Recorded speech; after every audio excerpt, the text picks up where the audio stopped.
right, well, we're at the hour. Let's go ahead and jump in. So, hello everyone. Good morning and good afternoon, and welcome to our webinar.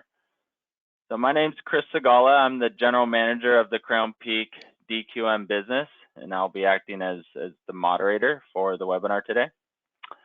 So many of you may know tomorrow is Global Accessibility Awareness Day. But all the folks over here at Crown Peak and Illumina, we really just couldn't wait any longer. We couldn't wait another day to host this webinar. We were so excited. So here we are on the eve of Global Accessibility Awareness Day with what we hope is a very valuable and productive session. And thank you everyone for joining us. So I'm personally very excited about the topic today. We hosted a webinar a few months ago to discuss the current state of digital accessibility, and it went really great. Had a lot of great feedback and insights that came out of that session. One of the areas of feedback that we heard the most was, this is great in terms of understanding the big picture, but we'd really love to learn more about, the practical applications and best practices in this space. So that's what we've set out to address here on the webinar today. We have two industry veterans with us, and we'll have a chance to meet them in a minute, but they've joined us here to share those insights and hopefully address many of your questions. But before we jump into the meat of the discussion, there are a few housekeeping items. As far as the format and agenda for today, this will be a panel-style discussion. And again, we'll meet our panelists in a minute, and before we jump into the discussion. We will finish up the session today with a live Q&A with our panelists. So use the questions tab on your console at the right-hand portion of your screen to ask questions throughout the webinar. Keep them coming as we go through the discussion, and we'll compile all of those questions and address them at the end. We're definitely looking forward to hearing from you. So we'll keep moving through. So here to your right, you'll see an action portrait of myself, expressing my enthusiasm for the topic today. We had a really great photo shoot last week. I'm really pleased with how these shots turned out. Just kidding. No, that's not me. That's a bad joke. I'm not sure who that is, but I really love his excitement. And he's excited because we have a really great offer. We will be selecting two people that stay on the webinar through the end of the live Q&A to win two $50 Amazon gift cards. So stick around at the end. You could walk away with some spending money. But that's not it. There's actually another incentive here. So this one is actually really cool. We're going to be donating $10 on behalf of each of you that stay on with us till the end. So that's $10 per person. Donations will go to an organization and a cause we have a lot of respect for. We've had the pleasure of working alongside and partnering with, and that organization is called Adult Like Me. It's a great cause. Basically what they're doing is they're making dolls that look like any child. All shapes and sizes, colors and creeds and ethnicities. And what it's all about is the joy it brings to the children who receive these dolls to see themselves in the toys that they're playing with. So help us raise some money here so we can buy some dolls for some kids. We hope you'll stick around to the end and get a lot of value out of the session. And if you don't stick around, you're basically stealing a doll out of a kid's hand. So no, I'm just kidding. Again, another bad joke. So introductions, like I said, I'm the moderator for the session today. My name is Chris Segala. I'm the general manager of Crown Peak's DQM business line. I have the great privilege of working with our clients on building and executing digital accessibility programs. And I work with some really amazing people, a few of which I'm excited to have on here with us. So first, we'll go over to Catherine Putt. But I know Catherine's gotten pretty tired of hearing me brag and gush about how great she is. So I'll let her introduce herself. So Catherine, if you can say hello. Thanks, Chris. So hi everyone. I'm really happy to be here today. My name is Catherine Putt, Solutions Engineer here at Crown Peak. I work with our pre-sales process and also our customer success teams to help organizations really get the most out of our DQM tool through helping them to create and build out best practice governance processes, either with a specific focus on accessibility or over all of the other digital quality topics. I'm also working on running the enablement program here at Crown Peak, but really happy to be on this webinar as it is a topic very close to my heart.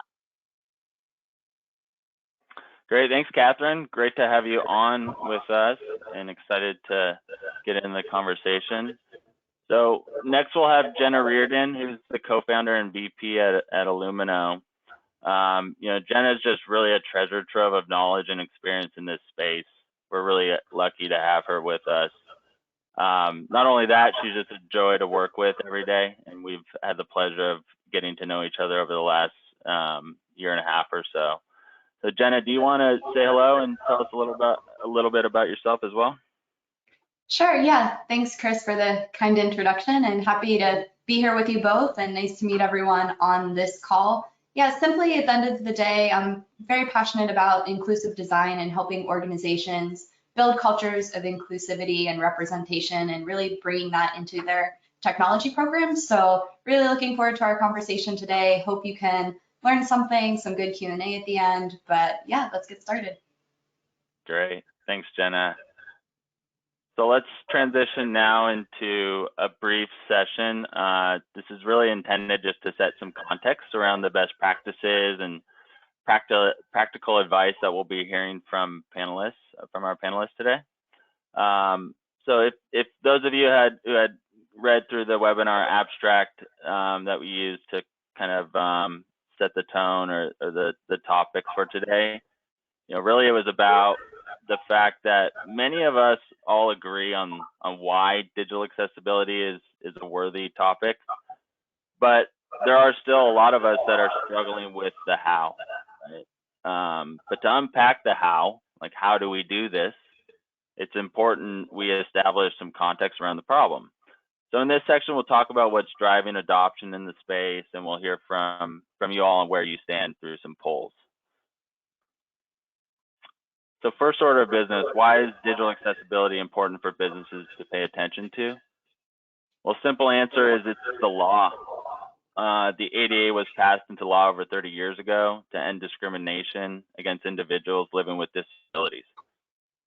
The law has, certainly seen a lot of evolution in terms of its interpretation, and notably, it's become more widely accepted that websites and digital properties fall under Title III of the ADA as determined to be places of public accommodation.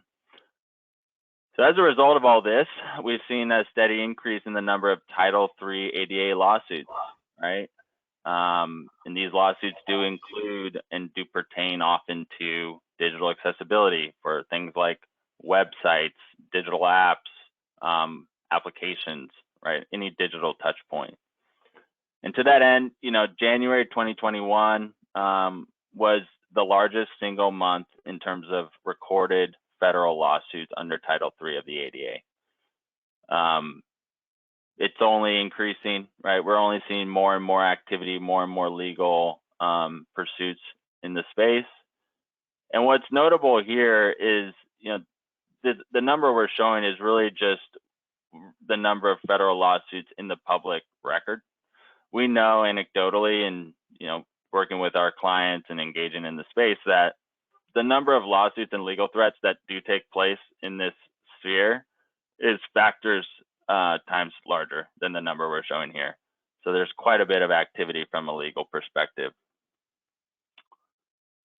Moving on, driver number two, really it's just this notion of the sheer size of the population we're serving by making digital properties more accessible. Over 18% of the world are living with a disability. When factoring in disposable income of these individuals along with their friends and family, we're talking about a $13 trillion market, right? It's massive, and to date it's underappreciated and frankly widely ignored. We know this is a significant factor for many of our customers seeking to progress their own web accessibility initiatives, is how do I better tap into this segment of the market. And finally, several studies have shown, this is a pervasive problem, with statistics showing that only a small portion of websites today meet the standards for digital accessibility, with 98% of those websites that were evaluated not meeting those standards. And when we say standards, these are called Web Content Accessibility Guidelines, or WCAG for short. These are a set of guidelines and best practices published by the Web Accessibility Initiative of the World Wide Web Consortium. So we'll hear more about WCAG and what that entails as we get into the discussion.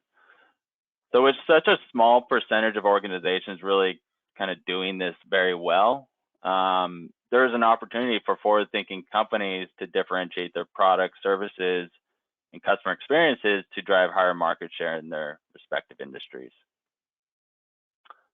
So with that, we're going to jump into a poll.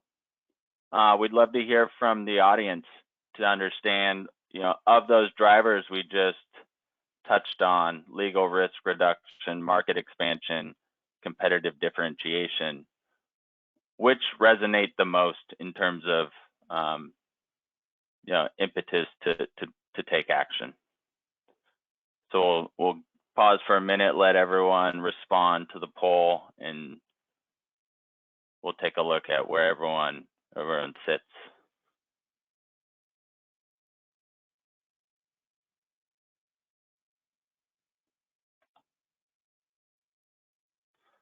So I'm seeing responses coming in now. It looks like most, over 50% are responding all of the above.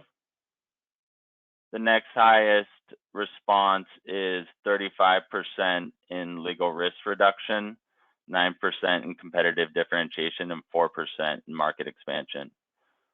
So that's fairly interesting. I think if you were to go back in time, maybe a couple years, 5 years or so, you might see more of a mix towards the legal risk reduction side, and that's probably evolving, over time towards this mix of drivers, including the element of market expansion. So that's great.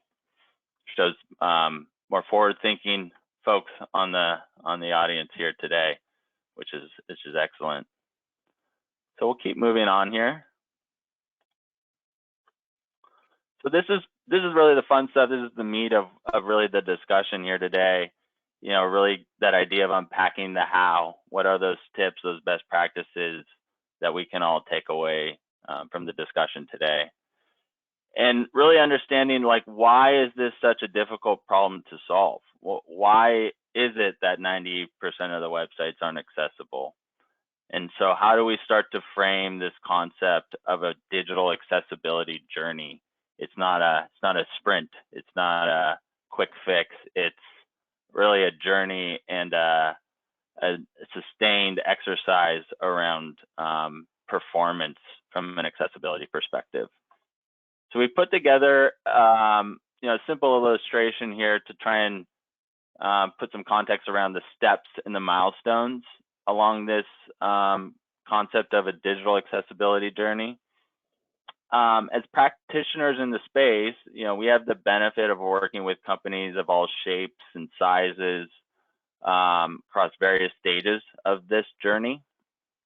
On the far left side, at one end of the spectrum, we have organizations that really haven't started on their journey. They haven't done anything to date, and for various reasons, budget, resource constraint, knowledge constraints, digital accessibility just hasn't bubbled up to a priority in which they should begin to take action.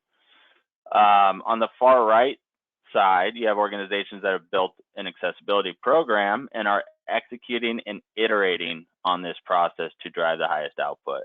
And I say iterating because that's an important element here. There's no end state. You don't just finish your journey and walk away and you're done. You're continuously evolving it, continuously optimizing and seeking ways to better address the needs of those users. And then in the middle, you have companies that have started to dip their toe in, right? They've started to invest some time and resources into addressing the issue. Maybe they've kind of put the initial elements, the pieces in place around what a program would look like. They just haven't started to execute, but they've made those steps towards, this far right hand continuum. So what's great is that not only do we begin working with companies at each and every stage of this continuum at Crown Peak and Illumino, given our work in the space, but we also help companies move up to higher levels of maturity. That's in their journey, really by partnering and helping to develop and execute these programs.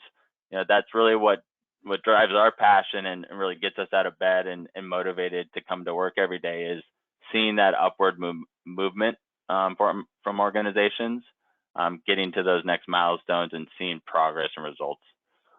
So we're going to do another poll now, just to kind of, again, get a sense from the audience where everyone sits right on this concept of an accessibility journey.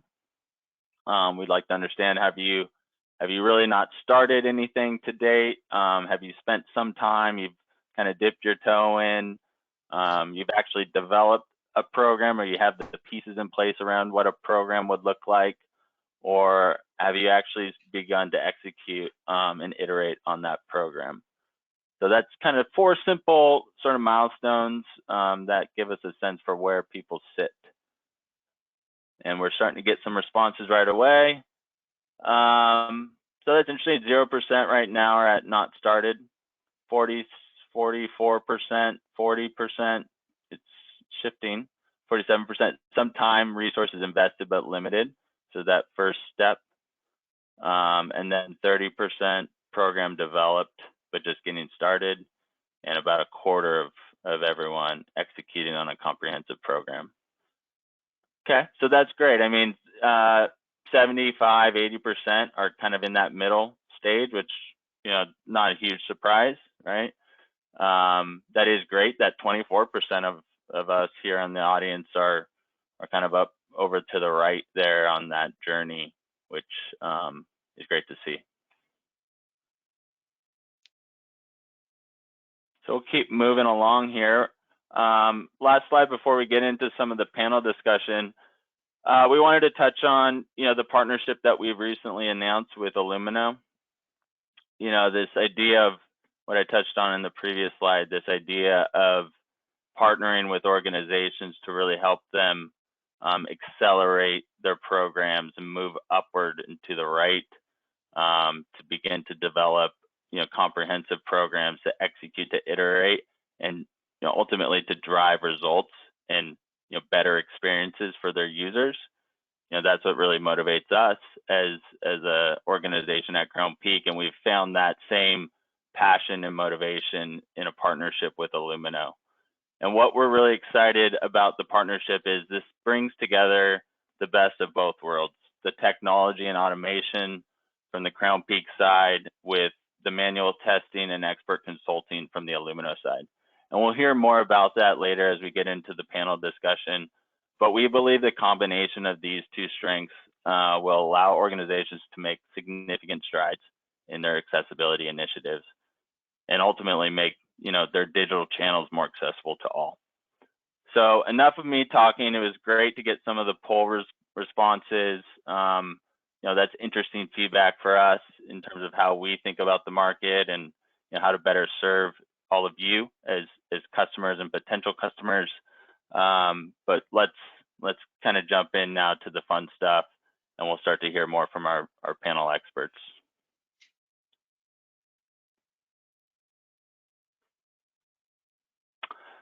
So first place we wanted to start was, as I touched on with the partnership between Crown Peak and Illumino, the combination of automated and manual testing.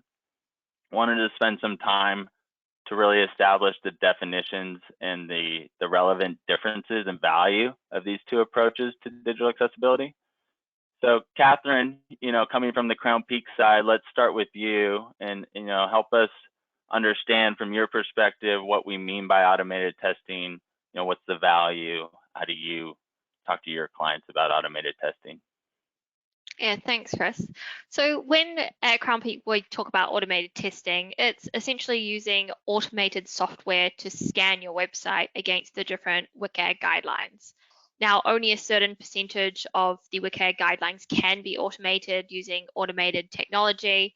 That being said, there's actually no automated tool on the market that can do 100% compliance when it comes to the WCAG standards. There's always a manual aspect, a human component that needs to get taken into consideration when you are testing a website. That being said, there is still a lot of value when it comes to automated testing that it can bring to accessibility programs for organizations.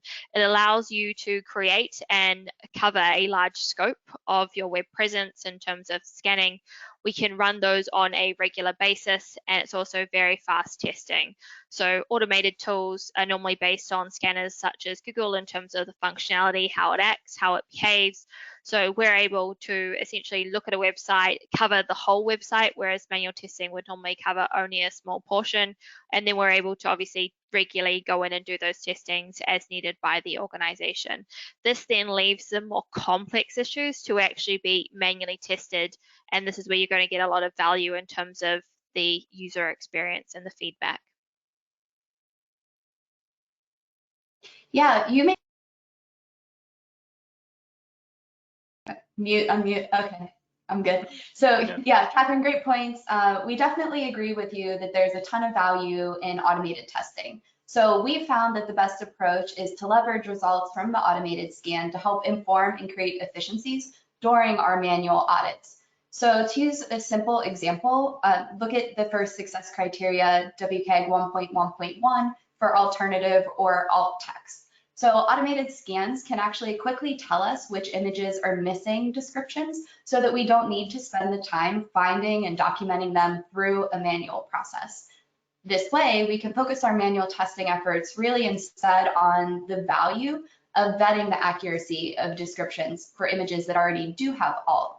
And here I mentioned automated scans can help with efficiency. Well, one of the things they can do is they can help inventory the alt text that is on a website so that we can quickly go in, look at that inventory and really validate it.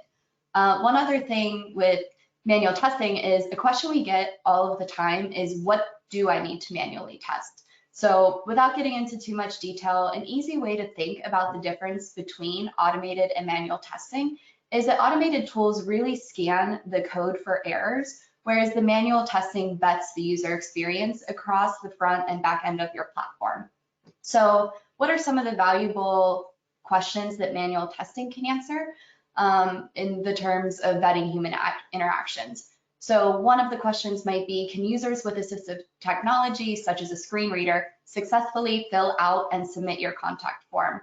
Or maybe you've got a security setting in place if you're a bank or financial institution and the form actually times out before a user with a screen reader can actually complete it. Some other questions for manual testing is, can my audience with cognitive impairments successfully navigate my site and find the information I need, or have I presented it in a confusing way that blocks them from doing so? Another thing we look for in manual testing, Catherine, you mentioned it, the complex features, but image galleries, user reviews, all of those things we want to make sure are free of barriers. So since no automated tool on the market can really simulate human experiences in this way or user journeys, manual testing is really key to fill that gap, both to ensure you are including everyone, but also to ensure that you're meeting the specific success criteria. Those are some great tangible examples, Jenna and Catherine, so I think that's super helpful. Great to kind of get that definition sorted out. I think that efficiency story around automation to drive more focused and guided testing is key to what we're delivering and why we've come together as a partnership. So that's great to hear. Just to follow up, right? we've talked a lot about like what is manual testing, what is automated testing. Talked about a little bit about the types of questions that you hear from your clients around, well, what do I need to test and how does this work?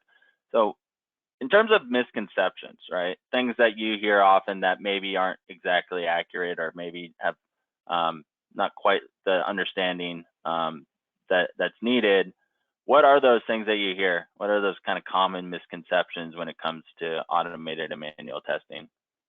Yeah, I'm happy to jump in here, Chris. So thinking about getting full and proper testing done, one of the things that I really see happening quite a lot is organizations thinking they're getting accessibility testing, but they're actually getting usability testing, because a full test can actually only be getting, be completed by the correct person who has the correct qualifications.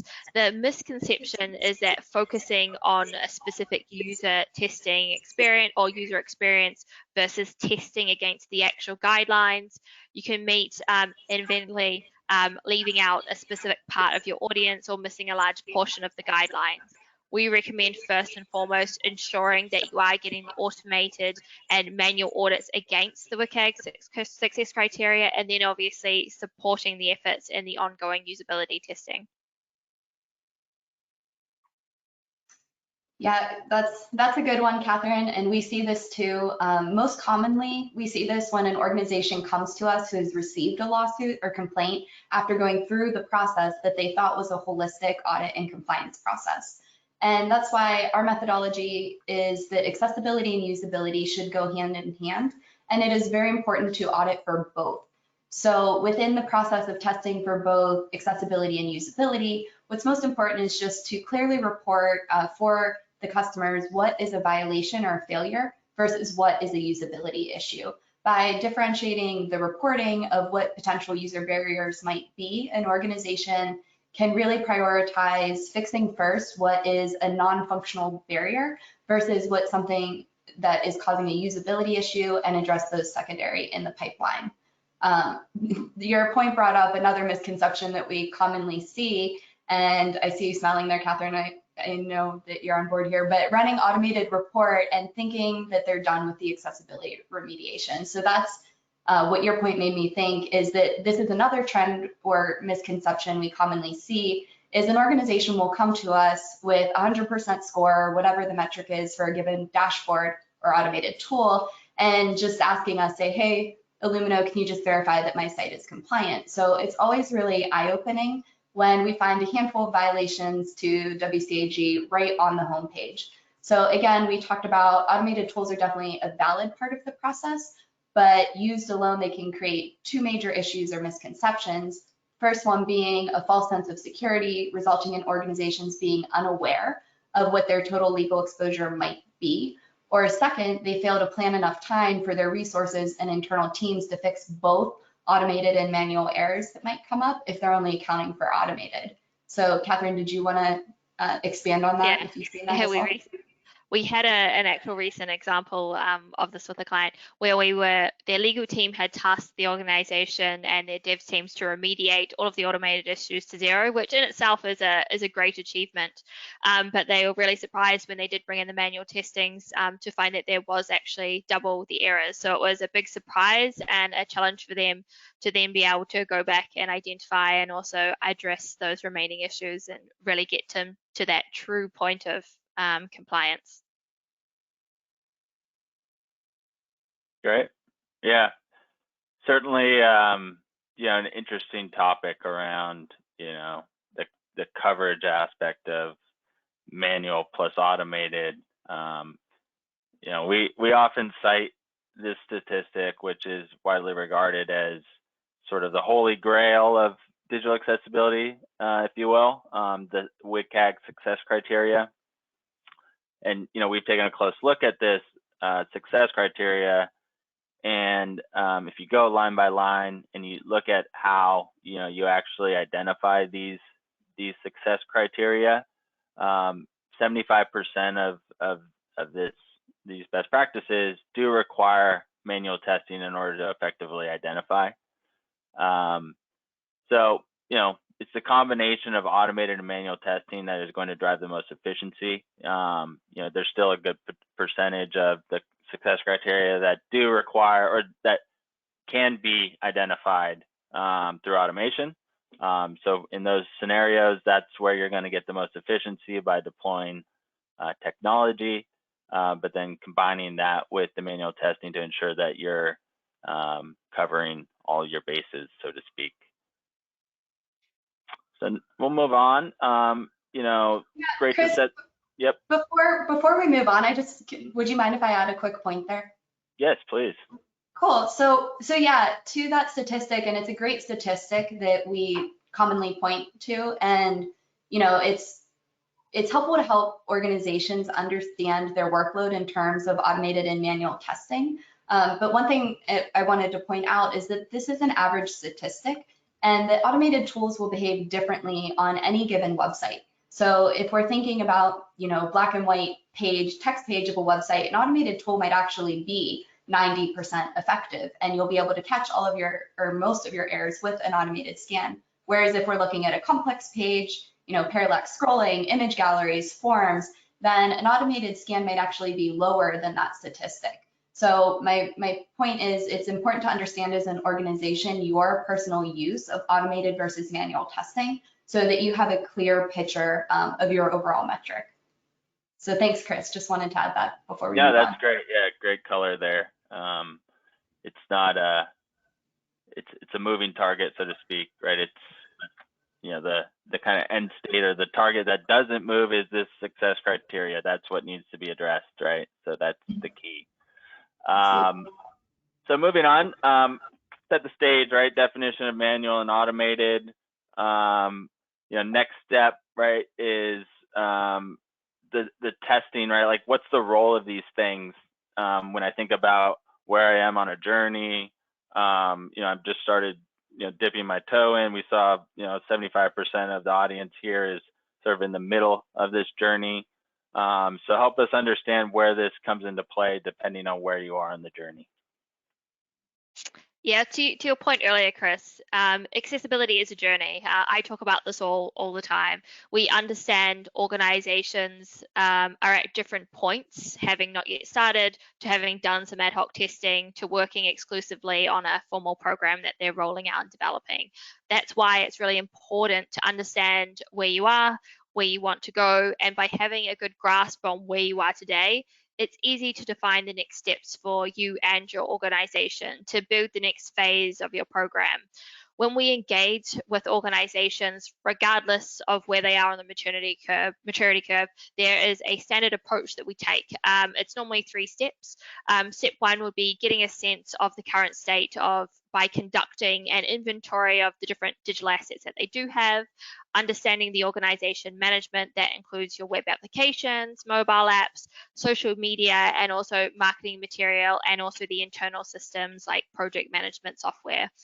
The next step would be to prioritize those assets over a strategic mode roadmap based on your priority. And it's really important because priorities are unique to every single organization. No 2 organizations has the same priorities when it comes to accessibility and accessibility remediation. So you want to be able to tackle and understanding of those different items, have the highest business impact where you're going to get the most value in return, and then also visibility to your audience, and then the financial risk as well. So the third and final step from where I kind of start to tackle this is using the information to build a strategy as part of a holistic program for your organization. This doesn't look the same across the board, and we always advise companies to create a unique approach and also be realistic in terms of what they are committing to. Yeah, thank you, Catherine. Those are really important steps, and I appreciate you laying those out in a very clear way. I think, 4th step, if I were to add to that, would be communicating the roadmap. So often organizations let down their users or end up in a worse legal position by failing to clearly and openly communicate their organization's policy for digital inclusion. So in general, we're finding, and Chris mentioned a shift in the market, but we're noticing that organizations who embrace their approach to digital inclusion are viewed more favorably as being part of the overall solution for digital compliance, whereas organizations who don't communicate this and share it with their users or appear remiss around an intent to adopt best practices or become compliant or inclusive of all users. So totally agree that this is a piece that's often missing, which is the clear understanding of the current state and what's involved. So I know we see this with our common customers, but it is always surprising when we engage with companies who've been working toward their accessibility for years, yet at a given time, they can't pinpoint where their program gaps might be or where they are across the board with their metrics. Yeah, those are all great. I think that's super relevant. We hear that kind of discussion every day in our engagements with clients, and those are all great steps from an organizational level. But maybe to go a little deeper into the specific site journey, I think Jenna, you talked about inventorying your digital assets. Can you tell us a little bit about what that means as it relates to a specific site journey? Sure, yeah, it's always fun to talk about it specifically on a site-by-site basis when working with organizations, especially with those that have hundreds or thousands of digital assets in their inventory, from websites to mobile apps, even products and internal systems like project management tools. And we see companies who have the gamut of everything from old sites to newly launched sites, and just you have things in different life cycles at any given time. So sure, Chris, I'll break down a few journeys of the different types of assets we see one by one and talk a little bit about how we would approach each journey for each type of asset high level. So the first one we would take a look at is newly launched websites. So this one's interesting because typically when we're asked to work on accessibility for a newly launched site or app, we're often met with resistance, and understandably, because a lot of blood, sweat, and tears goes into branding and a new design and the excitement of a launch. So the thought of, hey, we need to change this can be a pretty daunting message to hear. Likewise, there's a conception that accessible design equals ugly design. Given the polls on this call, I'm sure you've been through this. And it is true. I would agree that if you look at WCAG as a checklist, you could end up with something that's quite unappealing and effectively deconstructs your hard work. So that's why we like to talk together jointly about the approach of inclusive design, which really brings brand, usability, and accessibility together so that each can support versus detract from each other. So considering accessibility post-launch shouldn't make things ugly or take you a step back. They should actually further improve your usability, brand, and even your site performance, and result in features that are more usable by everyone. So talking about another journey, let's look at old or existing websites. So what's interesting here is a lot of times people come and say, hey, can you audit my website? If it's an existing site, we like to take a step back, look at the site, and see if it's even possible to remediate it to meet the guidelines. So when we look at an older, non-responsive platform, it may be harder to actually get that site to a point of compliance than it would be to build a new site. So we work with organizations to help them understand the value versus fixing or redeveloping so that you can decide, maybe accessibility is a good impetus for an impromptu re-platform or a migration. And finally, the last journey I'll touch on, Chris, is for sites an organization is planning to sunset. Often we get the question, we're not going to work on accessibility on the site because we're getting rid of it in a few months. So really working with the customer to determine the prioritization and the roadmap, and again, communicating what that plan is. Mm-hmm. Great points, Jenna. To kind of add and build on that, there are new sites and organizations that they are setting out to build. Accessibility should always be done from the beginning to really avoid the rework and the amount of accessibility remediation developers will have to do before they do launch the website. To use the analogy, it's not to add the elevator after you've built the building. You want to add the elevator then build the building around that. We always recommend starting the accessibility journey when you are starting to plan the sites, as accessibility issues can be detected right at the wireframe and also the design phase. Likewise, it avoids adding technical debt throughout the process and ending up with assets that can't easily be fixed and need a workaround to be as compliant as possible. One of the examples that comes to mind is a joint customer we worked on recently, where we were able to help them adopt an accessibility journey as part of a major rebrand of that website. They'd already spent a lot of money on the website. They were really scared of a complete new build and scared to restart that journey. So working with them, we were able to show how they can and how we can work together. In the end, we made the design of the site that they just launched a lot better. And as a result, they saw a massive impact that they had on the users and the users' experience when they went to their new website. Awesome. Love those stories of actually seeing those results come to fruition. We talked right in that segment there, we talked about remediation quite a bit. But maybe to circle back on that concept of remediation, because I think we tackled a lot right there, but just to maybe, you know, kind of take a step back, kind of help us all understand what we mean by remediation, and like what does a remediation program entail? And that same concept is, depending on where you are in your journey, remediation is going to look different, and your like process and intent and strategy around the remediation program will be different depending on where you are. So yeah, let's start with Jenna. You know, maybe to follow on kind of train of thought from your previous responses, you know, if you want to give us a little color on what effective remediation is in your eyes. It's a good one, effective remediation. So sure, yeah, I mean, one of the biggest challenges we see with organizations approaching their accessibility program is really looking at it from a reactive nature. So by this, I mean constant cycle of fixing features launched into production, either immediately pre or post go live, which can feel, or we've been told feels like bailing water out of a boat. So the most effective way to avoid this is shifting to a proactive approach by putting accessibility first at the point where things are created. So saying this, I know it might sound obvious, but in our experience, organizations have struggled with achieving this by using one-size-fits-all accessibility solutions in the market.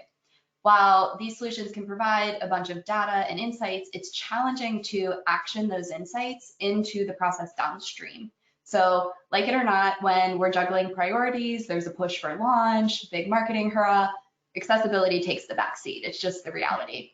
So, you know, when we look at an organization, we come with an understanding that you already have existing processes, workflows for content creation, UX, development, QA, etc. So an out-of-the-box approach and just layering that on pretty much ensures that your program will fail or not as successful as you intend it to be. So we recommend organizations overcome these challenges by doing a few things like identifying what your current processes even are, deciding at what points accessibility can and needs to be considered, and then actioning those checkpoints into the existing flow. In this way, you know, you can achieve an effective remediation program by integrating accessibility into your existing process, your existing product backlog. So for example, when your UX team gives things to dev, those deliverables are already as accessible as possible, right? So the goal is down the line, accessibility is really just a quick check. It's not taking major failures and, to use Catherine's analogy, putting an elevator in after you've already built the building. Catherine, love to hear your thoughts on this as well. 100%. I'm always happy to, you know, put in some color here. But you know, the thing I always come across is that it's always done at the end as kind of a last minute thing. So we really need to start thinking about accessibility earlier in the process. We need to understand that accessibility is also everyone's responsibility. It isn't just something that, you know, IT or the dev team should be taking care of. Every department that has any type of touch in terms of digital experience as a role, they should also be responsible. And this is why it helps to ensure that you're having a proactive approach to accessibility and that you're talking about it inside the organization. This can be easier said than done though, which is why we emphasize, driving organizational buy-in and getting momentum into that project. We did actually talk about this on one of our previous webinars, but in general, leadership alignment is really critical to drive and deliver the success. To touch on one strategy, being able to actually measure the success of the program in order to show the impact of the program is one of the best ways to be able to demonstrate the positive efforts of the benefits of the program that you are putting in place. That's great. Yeah, Catherine, I think this is a really interesting example of some of the results that we've seen in terms of what's an effective remediation program. So if you wanted to share some of this. So this is actually, thanks, Chris. This is a client example that we did work on. I was personally involved in this project.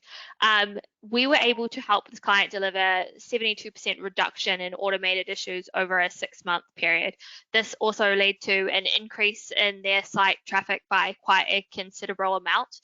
They were able to demonstrate back to the business the success and the quick wins that they were able to implement while starting to be able to strategically approach an accessibility journey for the organizations, and the steps we were kind of talking about earlier in terms of building that journey, including connecting the different digital assets and building out the roadmap to really help prioritize the approach for the web and all of the different digital assets. But it's a really positive way that we could translate that value back into the business of how accessibility can impact the organization. Awesome. Great work there. Good to see some really positive results. So let's finish up here, kind of tying all these different pieces together. We talked about what's the difference between manual and automated. How do we apply testing depending on where we are in a journey?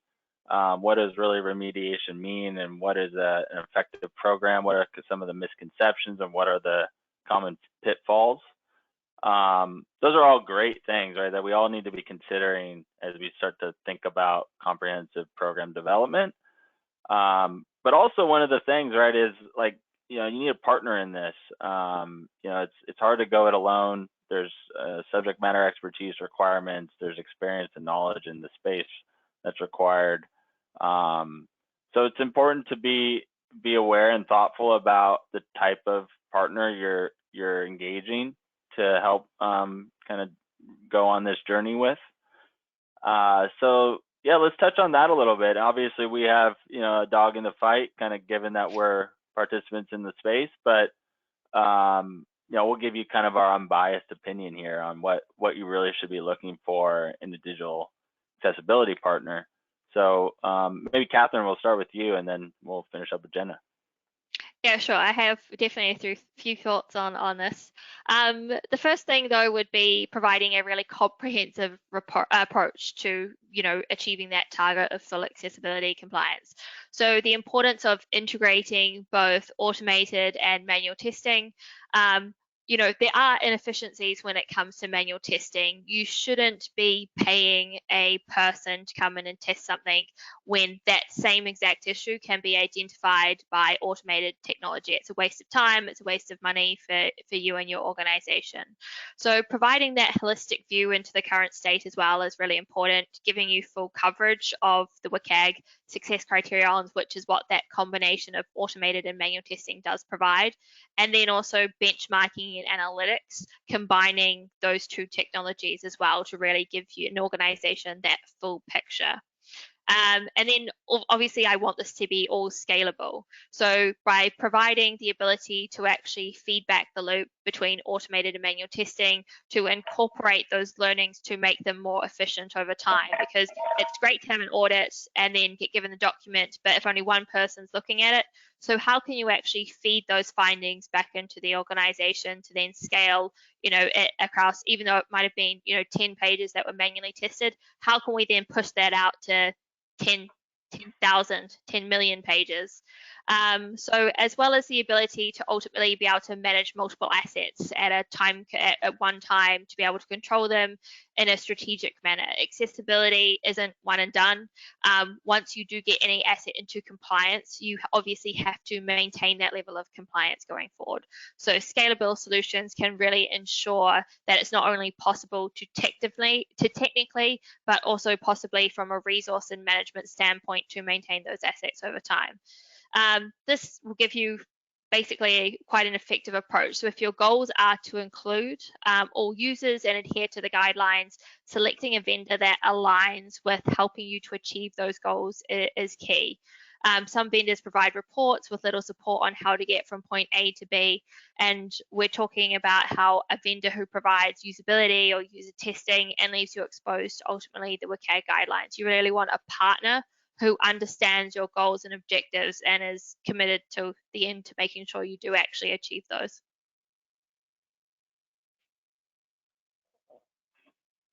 Great. I know, Jenna, did you have anything you wanted to add to that? Or Catherine just nailed it.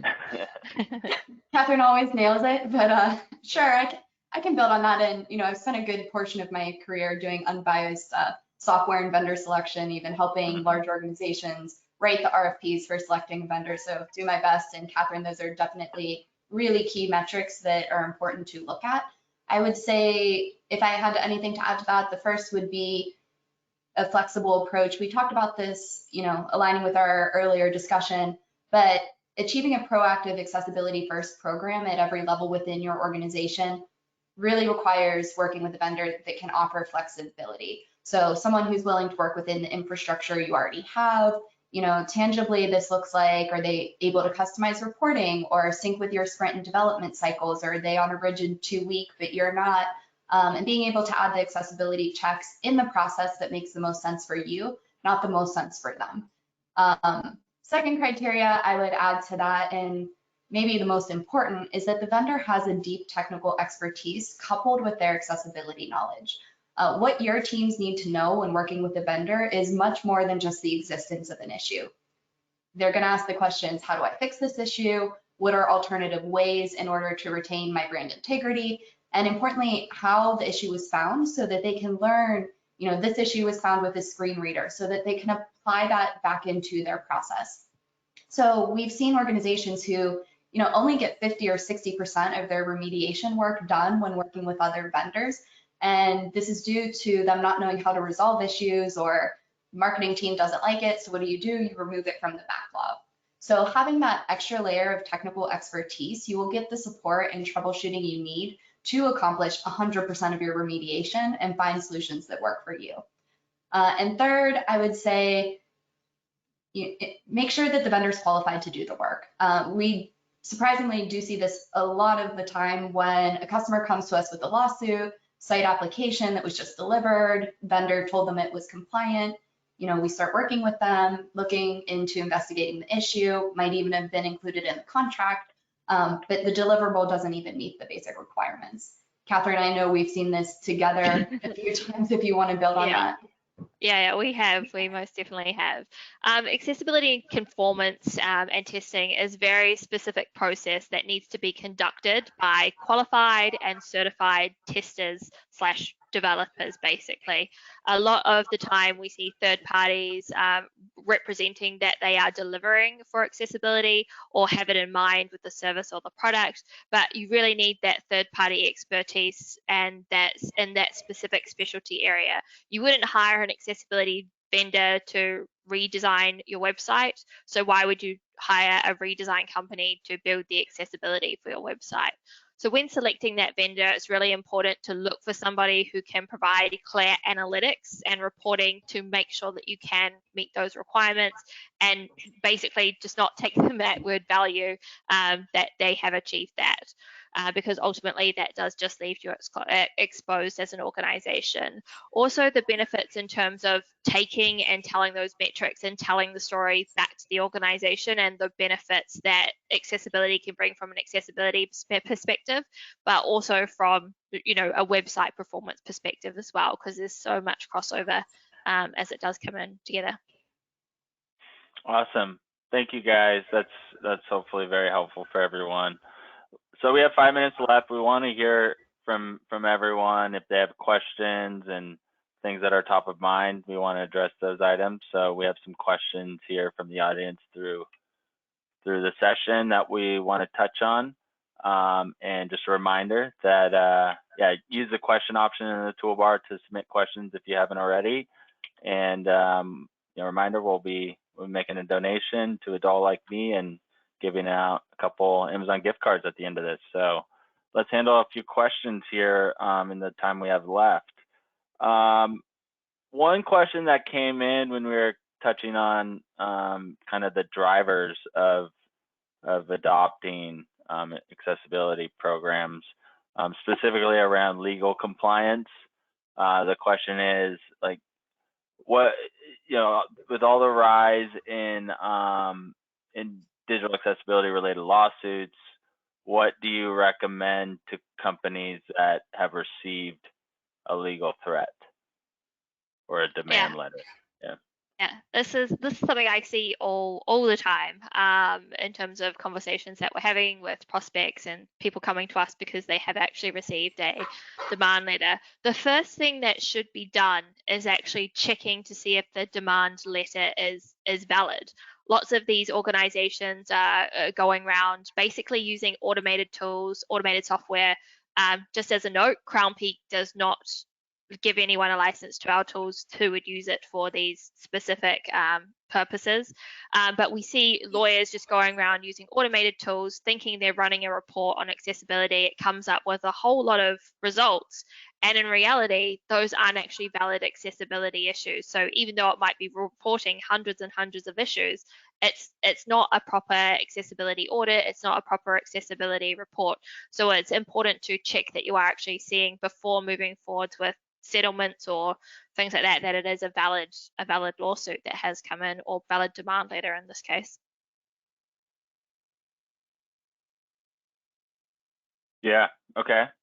Jenna, anything to add there? We're in agreement there.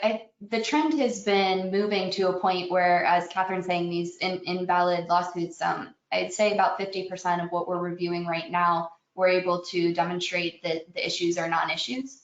One thing we didn't talk about a lot is false positives with automated tools, but we've seen customers with completely compliant websites, no issues on a page, being reported in a lawsuit. So absolutely agree, that's the first thing to do. And then, you know, if you haven't built a program and done the steps that we talked about throughout this chat, is to make sure that you start actioning these things into place. Obviously refer to your legal counsel, but you know, if you're having an issue, then it's definitely time to start putting the steps in place. Yeah, good tips there. Yeah, we've seen, right, just by way of the landscape, the marketplace, obviously the rise in lawsuits that's created you know, a lot more of these conversations with our clients that have received either a lawsuit or a demand letter or a threat. So we've actually built out a little package of services and offering that, you know, we can engage with a customer, review that complaint, to Catherine's and Jenna's point, oftentimes invalidate the specific claims within that threat, and, you know, provide kind of a leg to stand on for the client to go and defend themselves. So that's been really effective. If that's interest, you know, reach out to your Crownpeak rep to learn more. So the next question we got was around this organizational alignment. We didn't really talk about a ton about, you know, specifically what departments and roles take on ownership, but, you know, we have, you know, a minute left. If you guys want to touch on quickly who should be responsible for accessibility, if you can summarize it in a minute. Everyone who touches the website. That's simple, but it's obviously a bit more complex than that, essentially. So it is always good to have a stakeholder, so someone who is driving the program across the organization. You do see a lot of value, and then that person's role is normally headed up by someone in a senior position to drive the business initiative across the organization. Yeah, everyone is the quick answer there, Chris. But yeah, and this is a big conversation we have with organizations is, one person or one department cannot be responsible for this. And we talked about how accessibility errors can feed through the life cycle and cause issues if that's not the case. We're talking everything all the way up front of content creation. Some of the organizations we work with who are higher on that curve, Chris showed earlier, are doing inclusive language programs and making sure that the content coming out is inclusive, or the content in the back-end development of their software, websites, and applications are inclusive for developers. So it really, anyone touching, I would say not just website, but anything digital, your email marketing team, your campaigns, everyone needs to look at this and be a part of the solution. Yeah, great. Okay, we'll end there. It's right at the hour here. So again, thank you everyone for joining. For those of you who stayed on to the end, good luck in being selected for some Amazon gift cards, and really appreciate your attendance so that we can maximize our donation to a doll like me. So appreciate the time. Thank you, Catherine and Jenna, for taking us through that. Really educational and insightful. So I hope everyone got a lot out of the session. And if you have any feedback or follow-up questions, and those that did submit questions that we didn't get to, we'll look to circle back with you. But if you do have any feedback or other questions, do reach out to myself, Catherine, Jenna, Alexia at Crown Peak is the email there at the bottom. And we look forward to hearing from you. And until next time, we'll talk soon. And thanks again. Have a good day. Thanks, guys. Thanks, Chris. Bye, everyone. Bye. All right.